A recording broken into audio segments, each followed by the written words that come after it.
ಬಂಡಲ ಮಧ್ಯದೊಳಗೆ ಮೆರೆಯುತ್ತಿಹ ಕರ್ನಾಟ ದೇಶದಿ ಇರುವ ಕಾಳಿಂಗನೆಂಬ ಗೊಲ್ಲನ ಪರಿಯನೆಂದು ಪೇಳ್ವೆನು.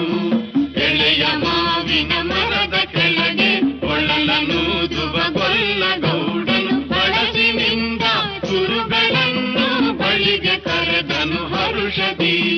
ಗಂಗೆ ಬಾರೆ ಗೌರಿ ಬಾರೆ ತುಂಗಭದ್ರೆ ತಾಯಿ ಬಾರೆ ಪುಣ್ಯಕೋಟಿ ನೀನು ಬಾರೆ ಎಂದು ಗೊಲ್ಲನು ಕರೆದನು.